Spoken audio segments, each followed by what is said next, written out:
Hey everyone, it's your host Marcus Norman of the Gentleman Style Podcast Show. And today I have a very special guest. This man is epic, he's profound, very prolific, Mr. Kenneth Russell DeGraff. He transformed impossible into inevitable and into today.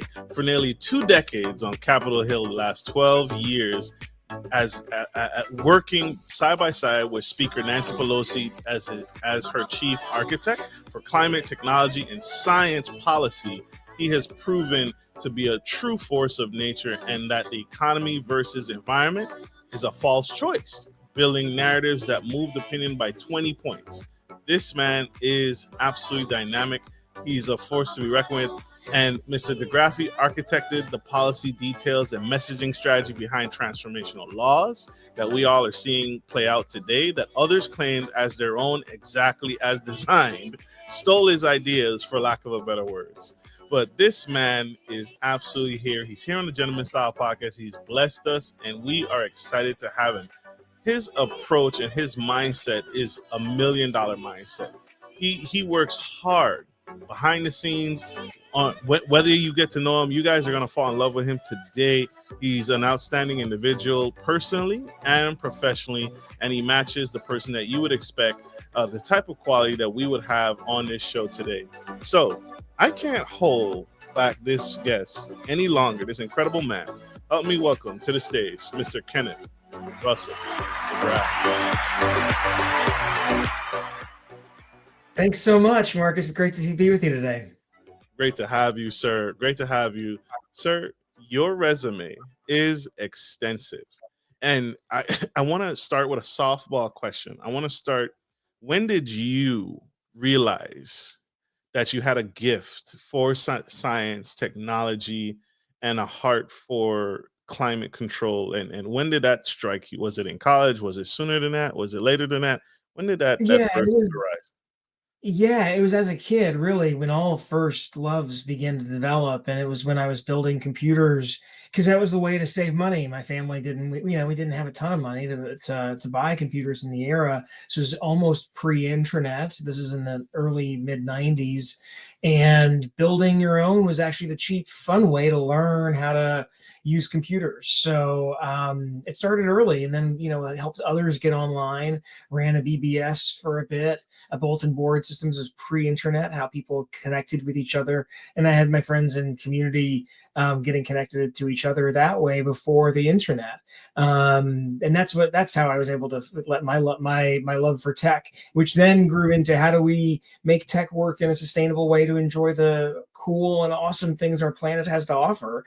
Learning how to protect that was kind of the next thing in line, as well as learning how to, coming out of college and coming into a professional career, learning how to work with others in a cross-party, bipartisan, cross-partisan, left-right coalitions to get consumer wins done in Congress.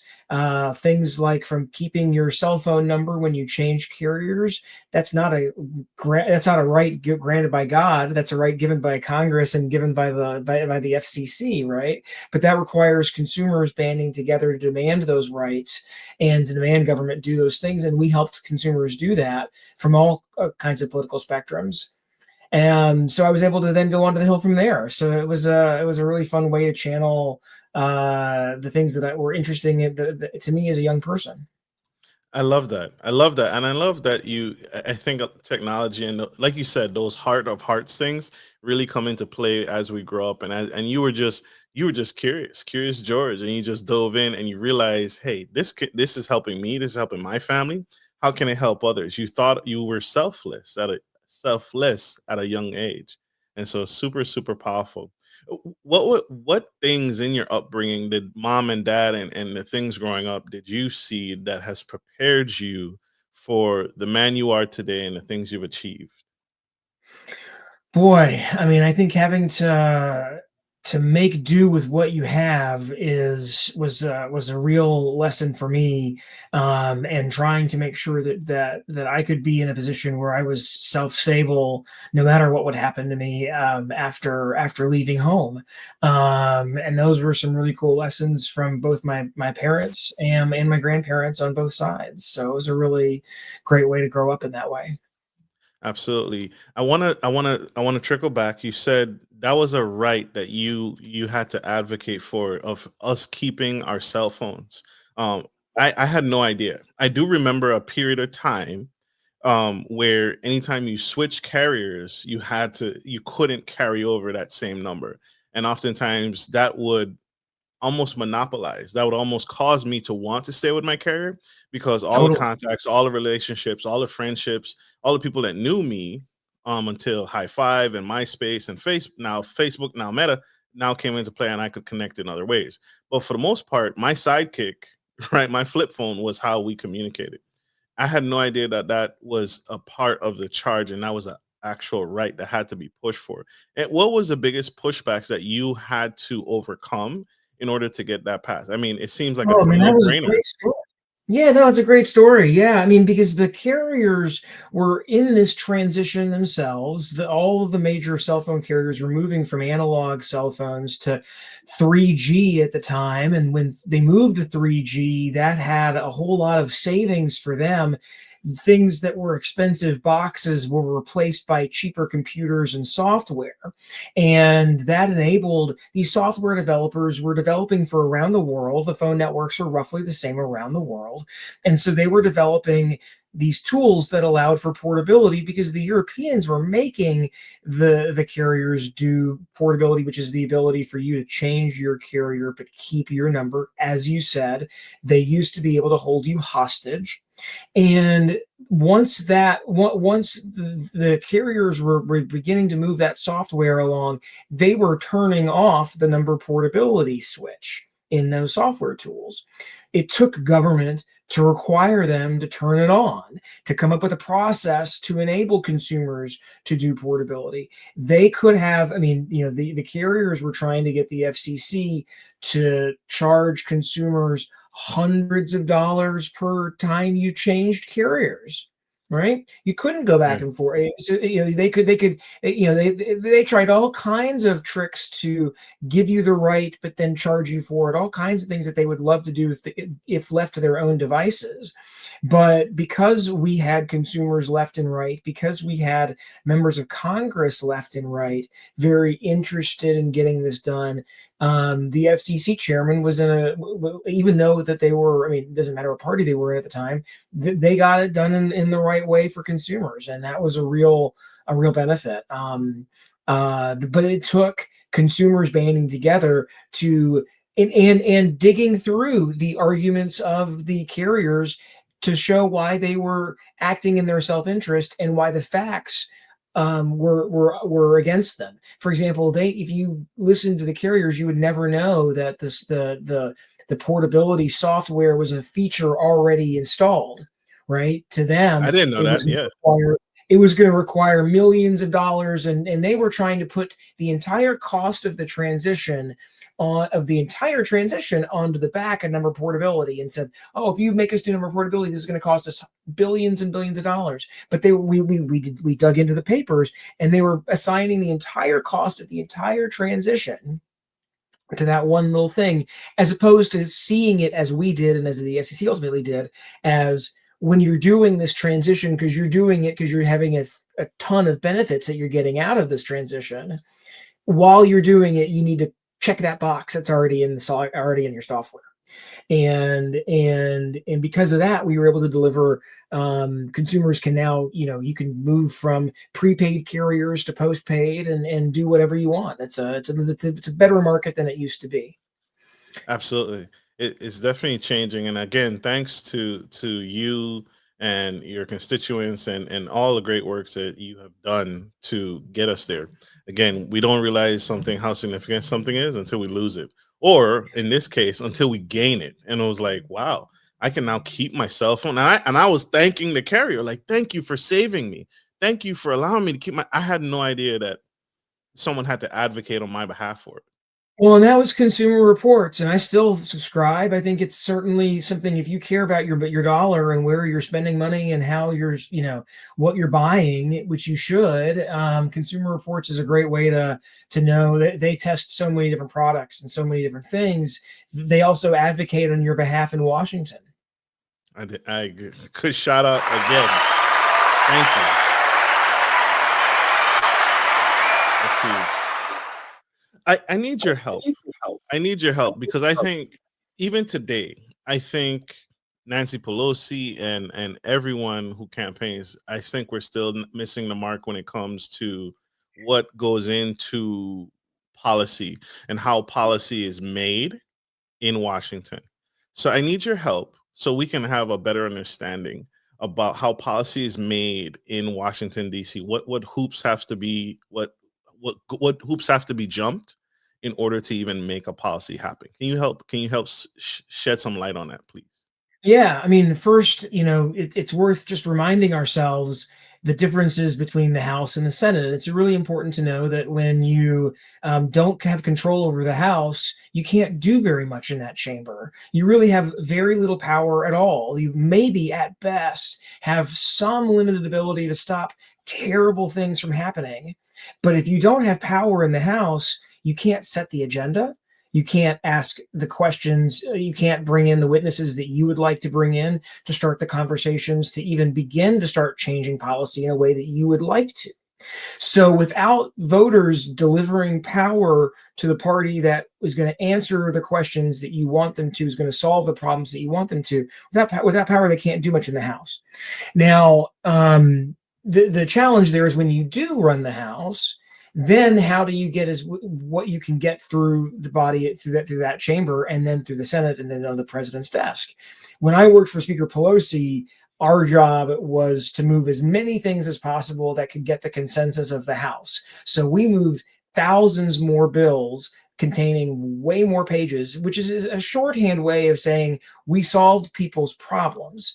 Because you think about it, a person comes to Congress with a problem in their federal government, they complain, they either write a letter, they ask, if they send a phone call. When enough of those get together, the member of Congress would then write a bill to solve that problem. They work that bill through the chambers, working it through stakeholders, getting input, getting guidance, asking the public, making building consensus, which is so difficult to get.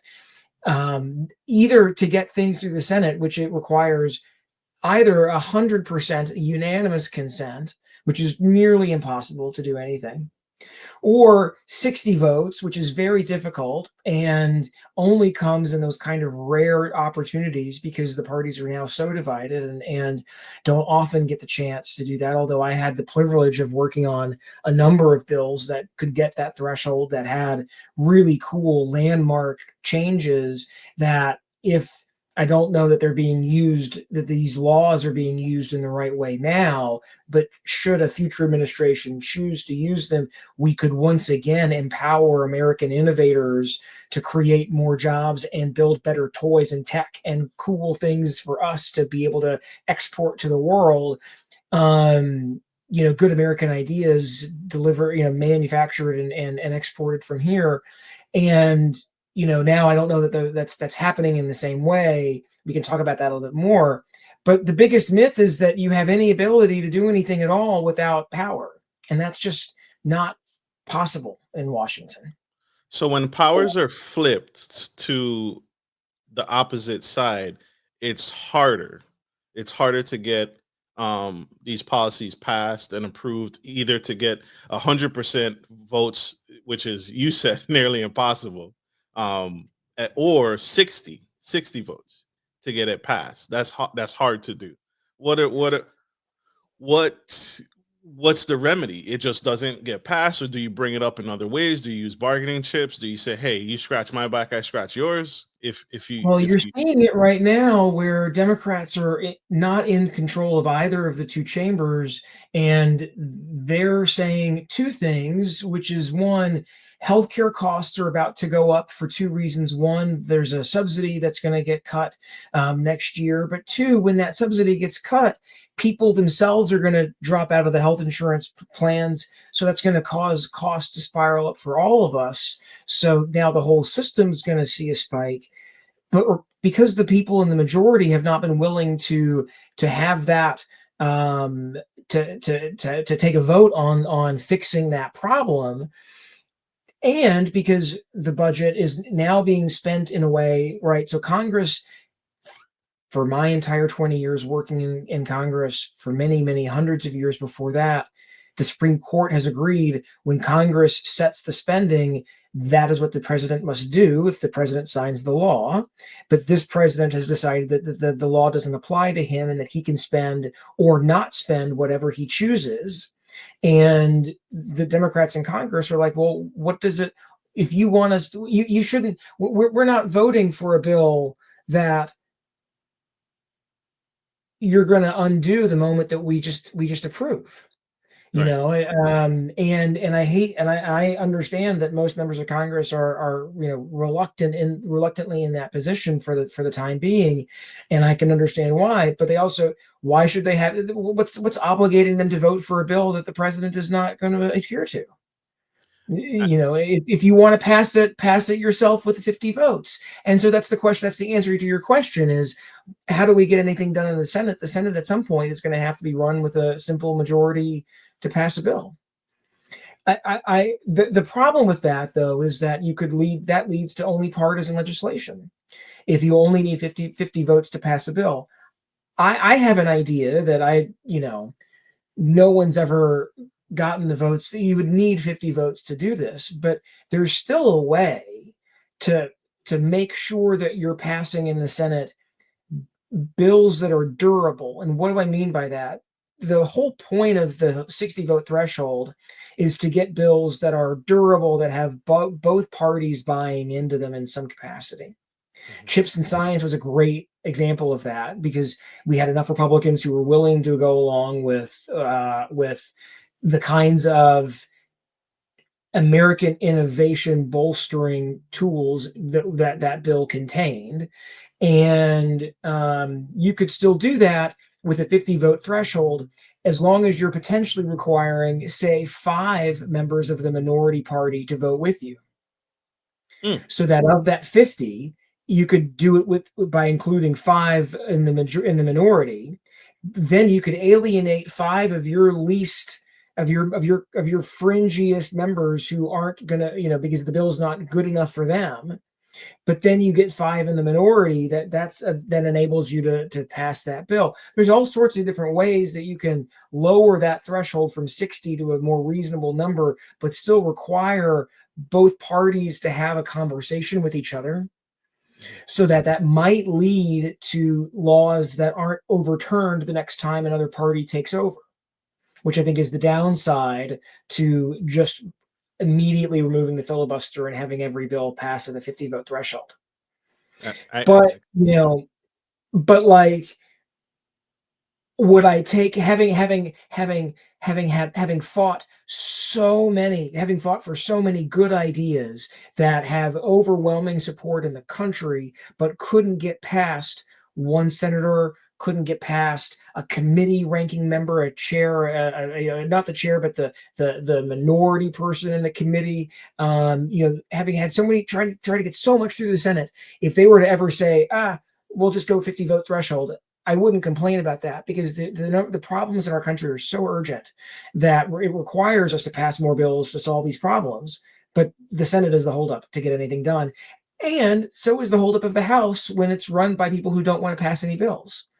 This is not a partisan problem, although it has become that way. I just wish the House would do something. But the House is just not passing anything. I believe they've passed the fewest number of bills in hundreds of years at this point, this Congress. It is, and like you said, how do we get this thing to last longer than just one political standing, one party, and then as soon as the party shifts, now it's out the door again, and now it was Newt. It served a term versus what? How can we get this to stand? How do we get it to, like you said, the right word, durable? How do we get it to be durable? It's hard. It's hard, and I th- I remember uh, prior President Barack Obama making a stance that Democrats have to be um, more strong. They have to be encouraged, but they have to be bolder than ever because the houses are flipped. Um, and I see this as that. I see what the Democrats are doing as, hey, we got to make a stance somewhere in order to get people to listen, and it hurts. It hurts, and I don't think the Democratic Party or any party is unaware of the pain. Um, but I understand it. I get it. You have to make a bold stand somewhere. Um, and it's interesting. I have never been more engaged than now. I've never been more engaged. I've never paid closer attention to every, and not just the news, but what I can drum up on my own. As that's why I asked this question. How do we understand, so as a community we can be a part of it instead of standing on the sidelines? I think that's kind of what leads elections. It's like, who does America feel is going to take the most action on my behalf? Who's the most proactive? Who's going to take initiative so that I don't have to? And I think now more than ever, I think we can no longer sit on the sidelines. We have to be engaged, not just on uh, Washington D.C., but also locally at home in our own towns and communities, and say, well, who am I voting for locally? Who's representing me locally? Right, all the way down to who's your school official, who's your school board, right? So thank you for taking the time to delicately break that down, for us in an understandable way about I think I saw a filibuster. Can you explain what a filibuster is? It was unique to me to see it. I think it was last year he was recorded to have the longest filibuster ever in history, in the United States. What is a filibuster? Yeah, so the filibuster is the word for that 60 vote threshold, which otherwise, if you can't get to, you can potentially hold the floor as long as you would like. So, filibuster speech is a shorthand for any kind of long speech to gum up the Senate floor to prevent you from getting. But the only way to stop that is that 60 vote threshold, that 60 vote, which once you can get 60 votes, then you can quash the filibuster, so to speak. But otherwise, if you're a senator, you have the right to filibuster, to give a long speech, to gum up the floor, to stop something from happening. I don't know if you heard this last night. Last night, Senator Merkley from Oregon did his own filibuster. He did at least a 15-hour speech protesting a judicial nomination. He was reading from How Democracies Die, which is a really interesting book, and making parallels to what he's seeing both in that book and what he's seeing now. And that, while was not the 24-hour speech that Cory Booker did or others did, I mean, it's still a long filibuster of a speech. And it's remarkable how that, no one knows that happened. I saw one mention of that. Because there's so much else going on right now. In another world, that might have gotten much more coverage, but there's so much happening right now that a filibuster, even last night, doesn't get the same kind of attention. That's true. That's true. And you see. So I missed it. I missed it. I think again, it's so fascinating to see all the tools and all the items used in order to pass legislation or to block unwanted legislation. And hopefully, everyone watching feels that these are tools for their good. Ultimately, I hope so. And I'll if you tell you don't a funny think so, story about that. These are ultimately performative because they're not able to, once you get the votes in order to stop something, then it's moot. But in the House, the speaker and the minority leader, the in this case the Democratic leader, each get, it was what's called a magic minute. And so for being billed a minute of the party's floor time in the debate, each side typically gets half an hour of debate for the bill overall. For a minute of that, the speaker and the minority leader can speak for as long as they want. And I've never forgotten some of these speeches that have been very legendary, taking hours themselves, delaying votes, blocking votes. Ultimately, the bill gets passed at the end of the day, but you might have to go home a few hours later because somebody spoke for many hours in their own mini filibuster in the House. It's the only opportunity that looks anything similar to that in the Senate, but each side gets that chance for major legislation. Absolutely. I love it. You are speaking to the small time historian that I am becoming now. This is good. I appreciate you on that. I, during your time in serving, did any major tech CEOs personally lobby you or Mrs. Pelosi's office? And what do they want? Can you speak to that? Yeah, I mean, I think just from a holistic sense, she met with CEOs and other leaders within companies regularly. She represented San Francisco, so these were constituent companies. These were people who lived in her district in many cases. Either they lived or worked in their district, which meant that they employed a whole lot of people in their district.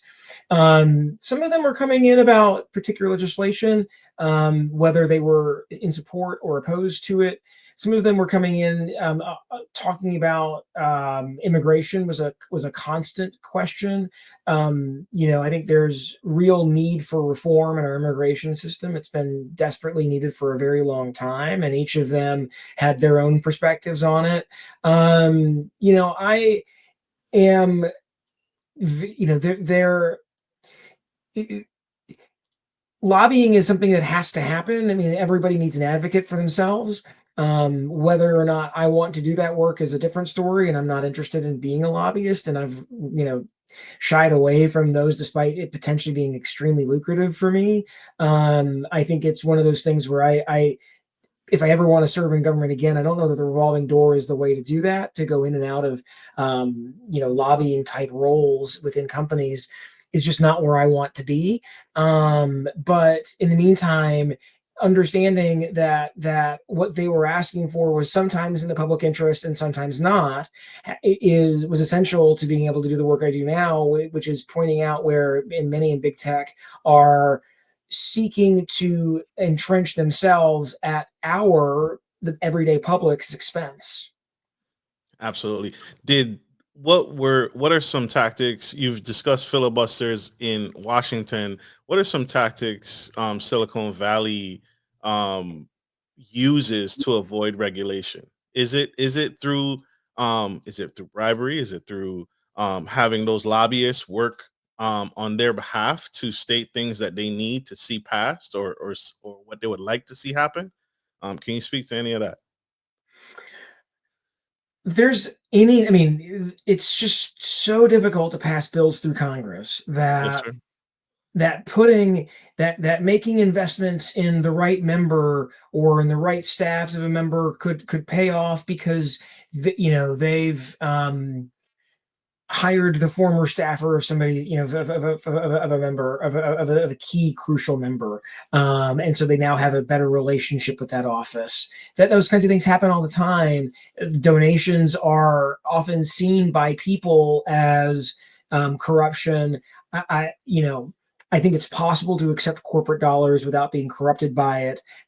I also think it's fair that people question that, and whether or not, on the other hand, the taking PAC money is different from taking employee money. Rather, when an employee who's just a random software developer, the person who puts the computer chip inside of a box, if they're donating, it's different than their PAC, their political action committee, or by the company as there's all kinds of differences here, and nuances here. But what we need to do is remove that kind of investing out of politics and have more public financing, so that we're focused on getting candidates who don't come from money, who don't have the networks of fundraising, but have our interests in mind because they're asking us for small dollars instead.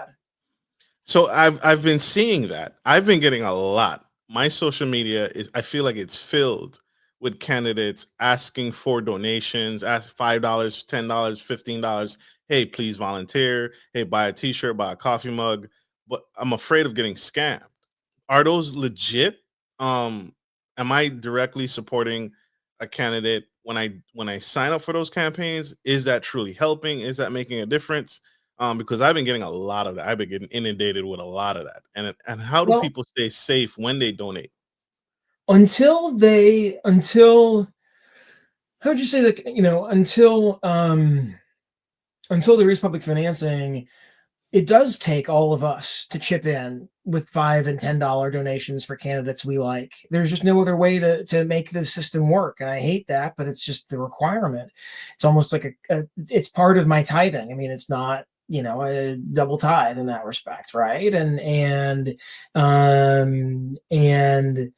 Um, the the way to protect yourself is to look at the fine print of where the dollars are going. There's Act Blue as an aggregator on the left. There's Win Red on the right. But in both cases, there are these organizations looking for money on both of those platforms that don't ultimately give to the candidates they say they're raising money on behalf of. So as you and I live, where our money goes best is not necessarily to an organization like in some cases. I'm trying to think of an example of one that I don't like, but I'm blanking on them. But instead of giving to an organization, the best places to give are to a candidate themselves, because the candidate themselves often has the ability to get discounts. If they're in a congressional race or a Senate race, they can get cheaper TV by buying it themselves, rather than relying on an outside super PAC donating millions of dollars. That money's more expensive to buy TV ads, all that kind of stuff. So you and I can give better directly to the candidate.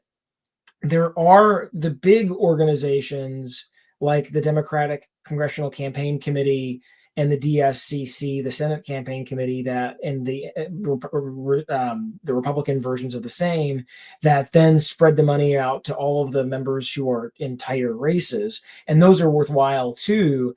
But there's a whole bunch of organizations that have good sounding names that just don't ultimately give the money to the candidates that they say that they're supporting, and so you just have to read who they're going to, and give to the candidates instead. That's that. Thank you. Thank you. So thank you for saying that. That is huge. Like I said, this is the Gentleman Style Podcast. We have Mr. Kenneth DeGraff here spilling the tea on the show on how we can improve our democracy, and his experience, his vast years of experience. We are. I tip my hat to you, sir, for sharing today. Uh, I want to.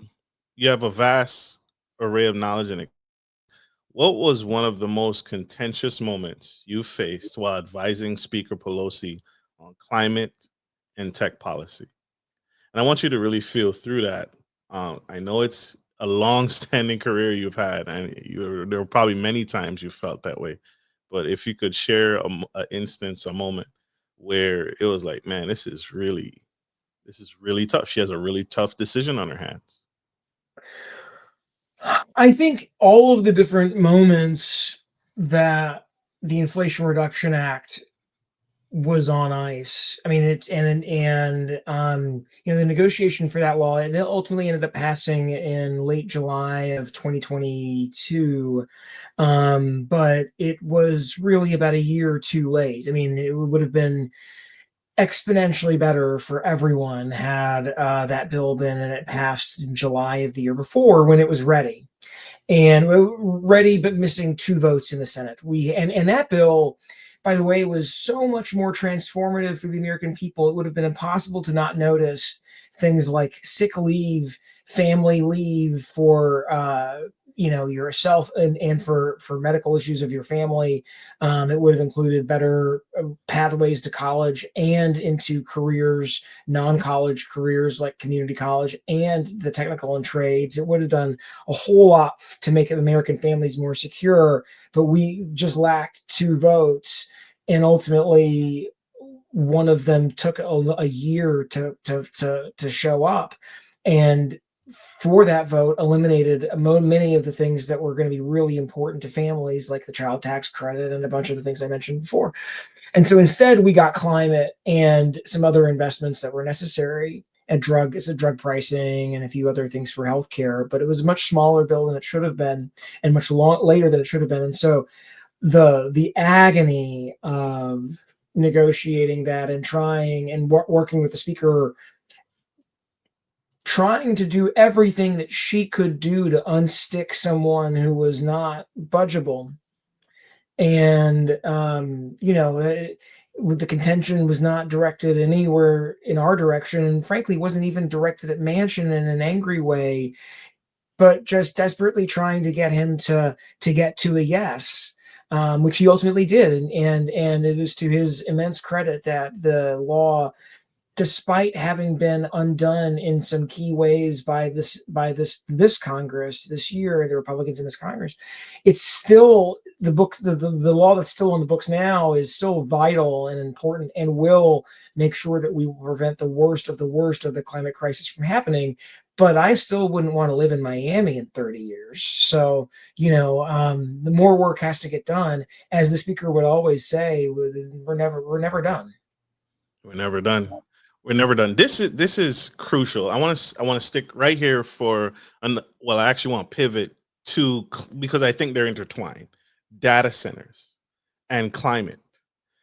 This was something that was new to me when I was exploring and listening to podcasts, tech podcasts that were talking about all the pros about the benefits to data center. I live in Virginia, and Senator Yoikin I think he's having one built here in Virginia. And I had no idea how significant the impact to the climate a data center poses until someone broke it down. But so can you break down how data centers are bankrupting America's grid in plain terms for those watching and who don't know? Yeah, Because so this is a hyper local question, and if you're in Virginia, you're living through a ton of data centers right now.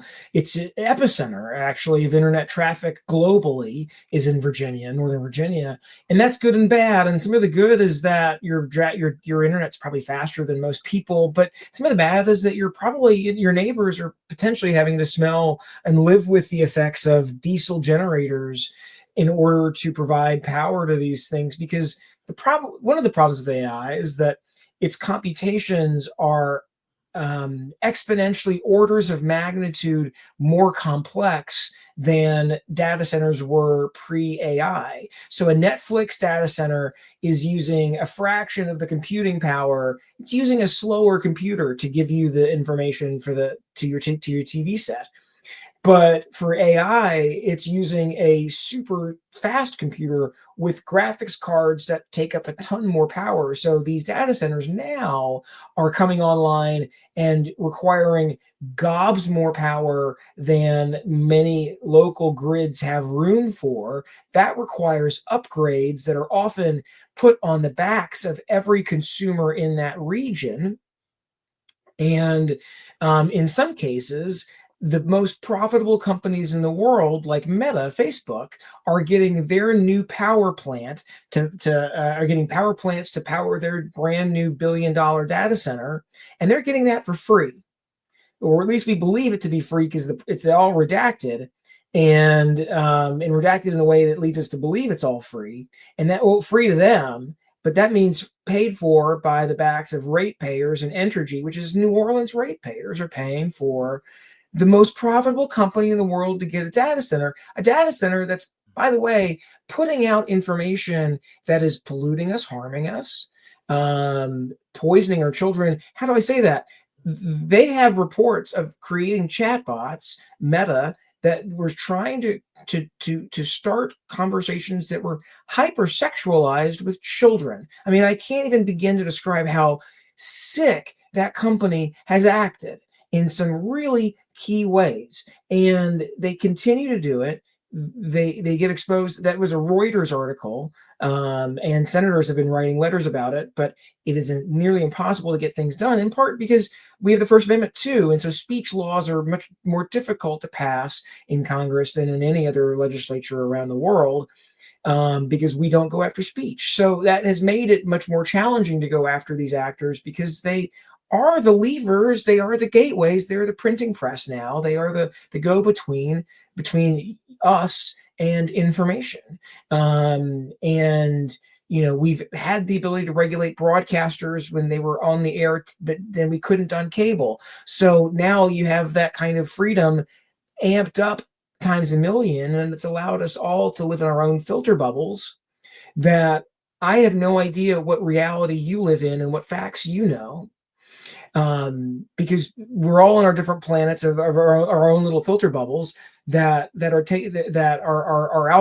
our algorithm is teaching us different things than what you're getting. So these data centers are powering that while we're paying for it. That's first off, I had no idea. I had no idea that Meta had enabled chatbots that targeted minors for sexual conversation. So that was something that I was not privy to, and I was not expecting.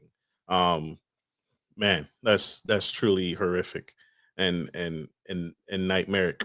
And again, when it came to even hearing about data centers, I kind of understood the context. Like we're pushing everyone, Nvidia, Google, Meta, Facebook, Tesla, um, are all open AI. They're all racing.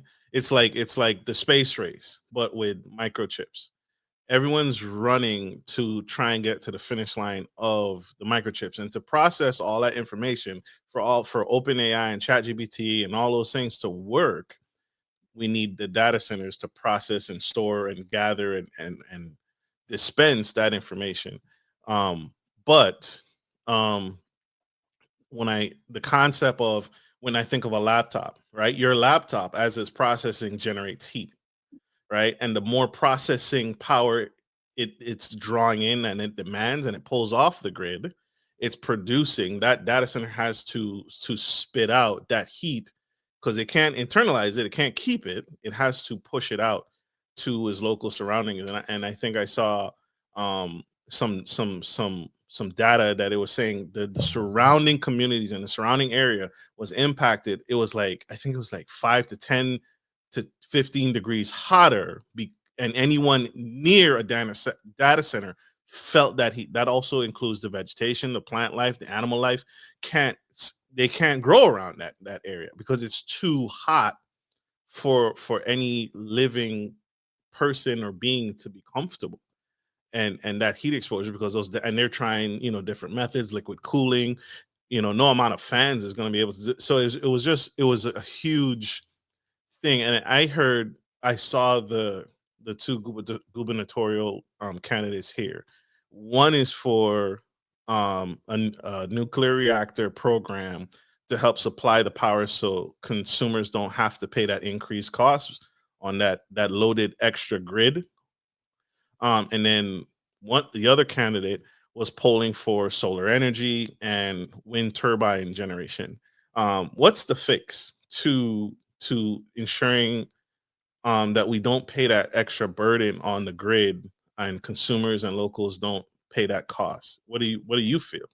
This is a really key question that's happening in every state and in every region across the country right now. And so, depending on your state, you might have the ability to vote for state public utility commissioners. And if you do have the ability to vote for them, that's a surprisingly really important job, that they're setting those kinds of decisions about how the grid is going to get rebuilt, because we're having this explosion in new what's called electrical load, these new data centers, and anybody else who comes to the grid, any new factory, whatever. So while these data centers are creating a very small number of jobs per megawatt of power that they are trying to take off of the grid, they, in some cases, while they don't create a ton of jobs, they might have some value in other places. They might have some value And they especially are going to have value if, or at least be able to add more value if they're bringing their own power generation to the grid. And so we have to demand that these new data centers bring their own generation so that they're paying for the power plants rather than expecting that of all of us, right?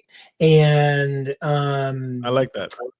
and when they do that, the fastest ways that they will be able to connect to the new power to the grid, natural gas is going to take years. The turbines that power natural gas generation, which natural gas, they're just boiling water was what they're doing, and they're turning this turbine. But those turbines are delayed years in building new ones.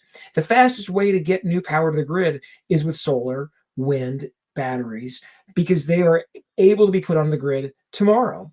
They're being built here in America today. So we can the answer has to be all of the above, as President Biden tried to do in the Inflation Reduction Act, where we expanded drilling and created a plan to harmonize. Right now, oil and gas has their own tax incentives, but we tried to harmonize those incentives. Some of those incentives got taken out.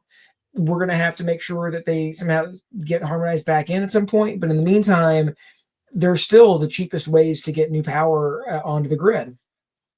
And we will see, I promise you, if you hold the builders of these data centers accountable, if you hold them responsible to bring their own generation with them, I guarantee you're going to see them building more solar and wind, irrespective of any other requirement, because it's the best way to get new electrons onto the grid tomorrow.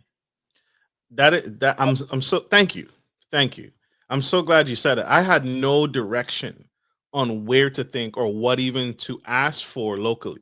I had no idea to what to ask for. So because when I heard it, the talk about data centers, it was the conversation was, oh, we have to build these ginormous buildings, put these master supercomputers, and then we have to take some cooling systems. The only effective cooling system is the local potable water that's heat exchanging, and they have to run it through the buildings, those pipes, and the cold water will collect the heat and transfer it out to the community. And again, through the air, it'll discharge that hot air through the community. But then they also said, well, investors need to consider. They were considering building those micro plants that connect to the local grid. So outside of that, I had no other, and that's what I would hear in these investor talks and these podcasts is, well, they have to build up the building and they have to build up the semiconductor plant that's going to tap into the grid. And I didn't have another way. And so that gives me something to look for and say, no, don't tap into the grid. You need to come with a plan to build up wind turbines, semi solar panels to supply your own power and put power back on the grid. And so thank you for that. I didn't know that. That was great. And that's a lot faster than a nuclear power plant or striking a deal with the local energy company. That's the reverse effect. So powerful there. Whew, that was good. That was good. You are giving me arguing tips to go. What I don't see a lot of town hall meetings anymore.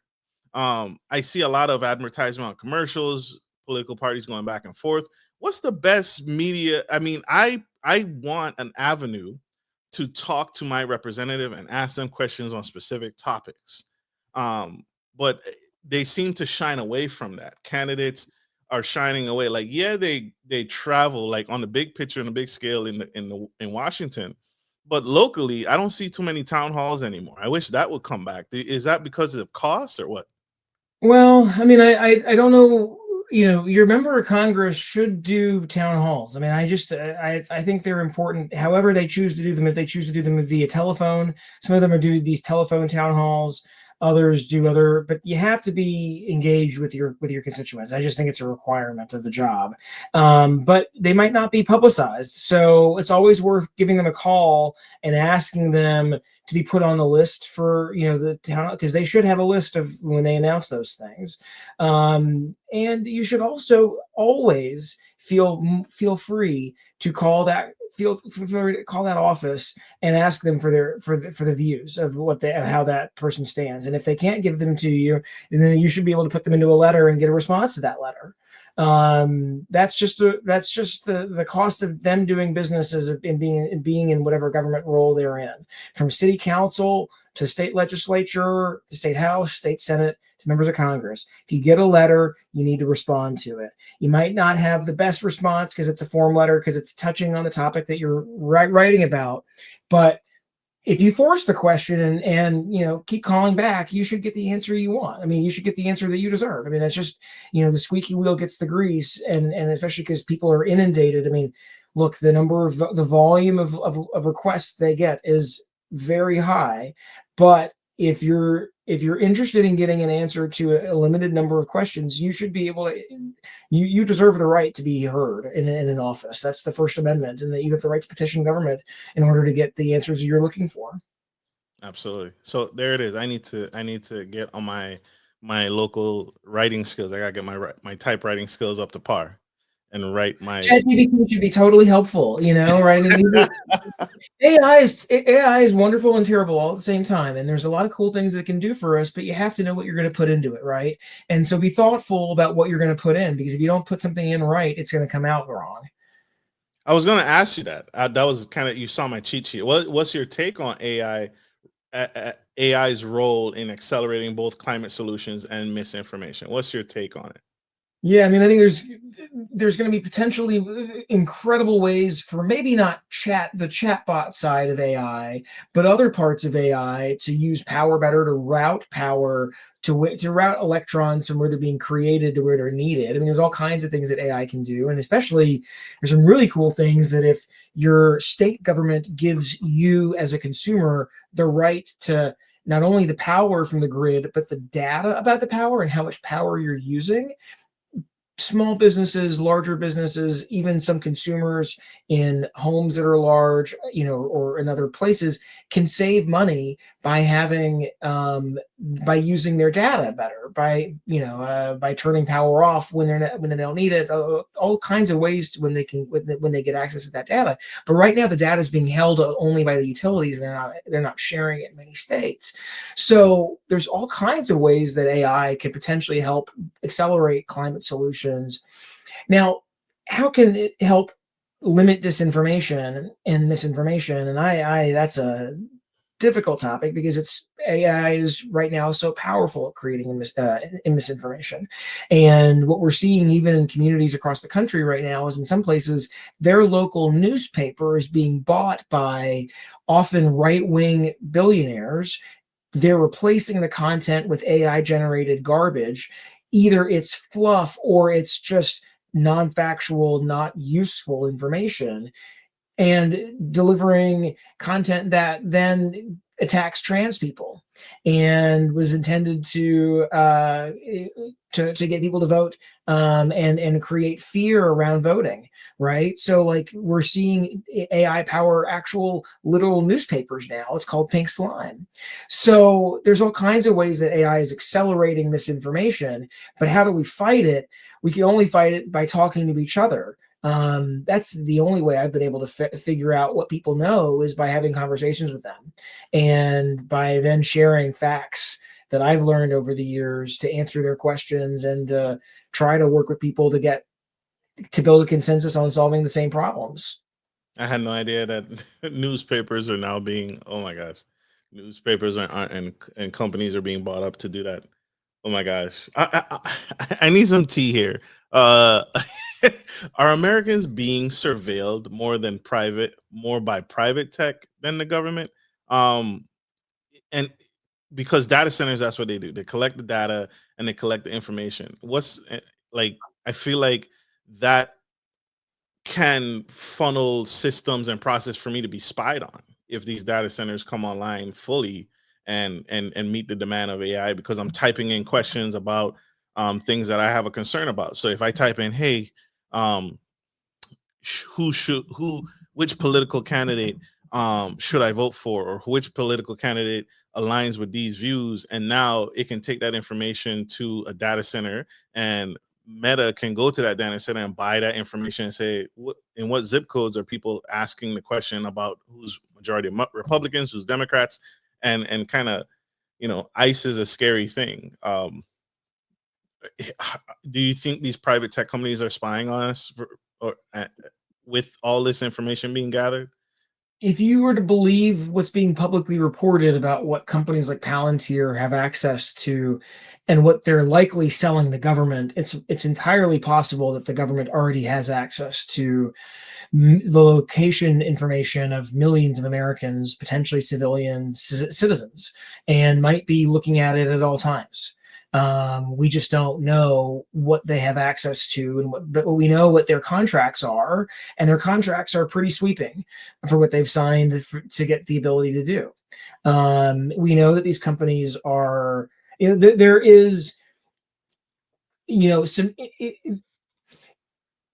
a lot of companies are selling a whole lot of information about us to any number of different actors, good, nefarious marketers, governments, and you can't drive in a lot of cities without, now cities have their own networks of surveillance cameras. So your plate is being read potentially dozens of, if not hundreds of times a week in certain cities across the country right now. So, and that's a government public-private partnership in some cases. So there's a whole lot of ways that we're being surveilled, and it's happened under our noses. And it's happened in part because Congress has been unable to pass laws to stop it. There have been conversations on requiring the government to get a subpoena from a judge before buying tech data on people's locations and whatnot, and that's been hard to pass. The last conversation about that in real time was in 2021 and 22, and even then the Senate, despite being held by the Democrats at the time, couldn't get a consensus in the Senate Judiciary Committee, much less the House Judiciary Committee, where we had a partisan split. But at least there was a partisan split wanting to. There was a bipartisan consensus, but we still had problems in the Republican Party getting full, complete consensus. There was, you can have a handful of Republicans wanting to work with you, and you still can't get something done sometimes because the chair, or rather the ranking member at the time, the top Republican who was not in power, opposed it, and so it still couldn't get it done because they had enough sway in their caucus to prevent getting the real number of votes that we needed in order to pass it out of the House in a way that put the Senate in a position where they had to pass it. It's one of those positions. It's one of those things that has definitely a majority in the House. Even now, I bet you there's enough Republicans who would vote for a bill like that, that it would have a majority in the House, but just can't get out because the top Republican in the House right now doesn't want to move that bill, and so you can't even have a conversation about it. And that's one of those things where who is in charge of the House matters, because then at least the Democrats had that consensus and we're trying to drive it, and we're trying to get a vote out, but we're stymied. Jeez, gosh, oh my gosh, understood. This has been an epic conversation. I want to get you out of here on these last two questions. Yeah, I'm good, man. If you had a magic wand and you had full control, what's one policy you'd pass tomorrow with no blockage, no stoppage? What's one policy you would pass tomorrow if you could? I think one thing it would have to be a universal health care that is affordable for everybody. And, I thought we had it in the Affordable Care Act. That's going to go away now for millions of Americans this year, which is sad. So that's, to me, still the thing that has to get that never ending until that's done. Absolutely. Absolutely. How can people connect with you? How can people learn more? Yeah, KennethDeGraff.com or truthinthemachine.com. And that's the Truth in the Machine is my newsletter that I'm putting out, and they can sign up for that. And KennethDeGraff.com is the website. So yeah, looking forward to doing more. And great, thanks for the great questions. It was great to catch up with you, Marcus, and chat with your audience today. Thank you, Mr. Ken. You are phenomenal. You are necessary. And I want to say this to you publicly. Don't ever quit. Don't ever quit. We need you. We need you. Absolutely. Absolutely. Thanks, That's man. for our audio listeners. That's truthinthemachine.com. And that's the newsletter. And Kenneth DeGraff.com. Check him out. If you have no idea what we're talking about, if you can't see this because you're watching this audio form, check out the YouTube channel or reach out to me and I will get you to him and get you these links.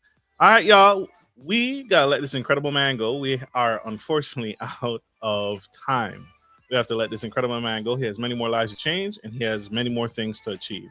So, like we end every show, take care of your friends, take care of your family, and always, always take care of business. This is Marcus, your favorite host, your favorite gentleman, and Kenneth Russell DeGraff signing off, changing the world for the absolute better. Bye, guys.